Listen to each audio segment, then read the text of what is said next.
今天我来推荐一手光棋的技能搭配。四转光棋这个流派已经被我摸索的差不多了，毕竟从5月底开服的时候，我玩的就是骑士，当时3转开始就打算玩光棋了，也算是研究了很久了，所以绝对放心，因为绝对好用。我这个号是平民号，大家可以从排行榜看出来，而且我甚至没有一只传说幻兽，所以普通玩家绝对放心。这篇攻略就是为你们准备的。光棋的玩法有很多，但是目前我感受下来，对于普通玩家来说，强度在线的只有2个搭配，一个是以护盾为主的护盾流，一个是以治疗为主的奶骑。那么先从护盾流说起好了。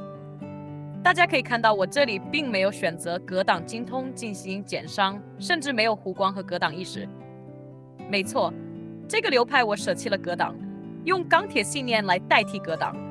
当然也不是完全舍弃，因为我基础还自带了40%的格挡率，触发的时候可以为我带来50%的减伤。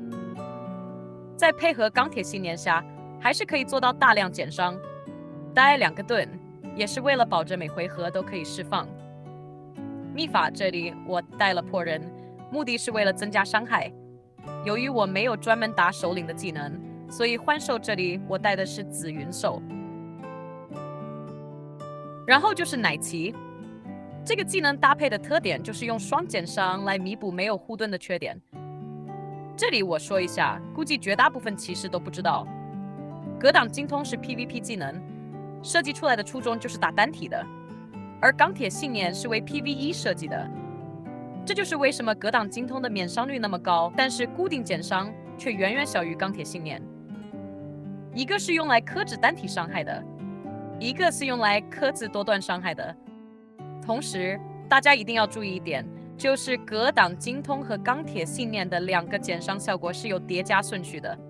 而减伤的顺序是根据玩家秘法搭配的顺序。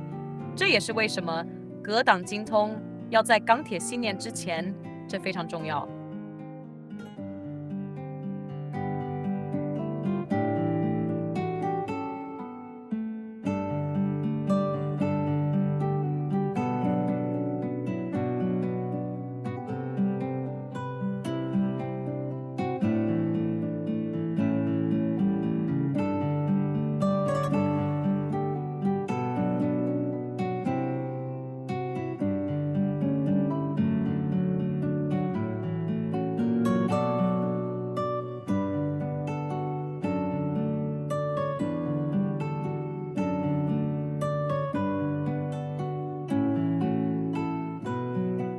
不过我在这里使用这2个秘法的意义，不是为了减伤最大化，而是为了防止弧光效果结束以后减伤出现真空期。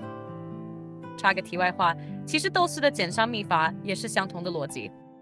这2个技能搭配都是我测下来比较好用的，大家可以根据自己的喜欢进行选择。不过我自己一直使用的都是护盾流就是了。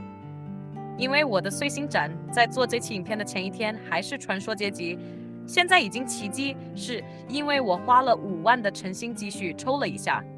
这也是为什么在护盾流里面你没有看到碎星斩的原因。我知道大家一定想知道，如果使用命魂守护是否可以变得更强？那我在这里告诉大家，如果没有晨曦天使的话，那么有没有命魂守护，其实增加的战斗能力并没有太大的差距。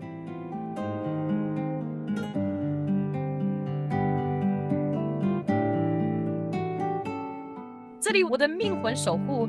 能够更快的击杀敌人，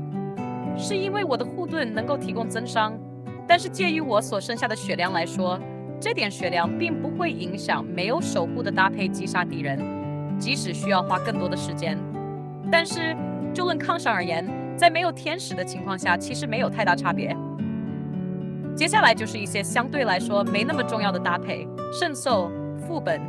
PVP 之类的，大家应当根据自己实际情况进行调整。我这里只是分享一下我常用的搭配，但是基本上每天都会在使用之前进行微调就是了。最后想要为自己的 Discord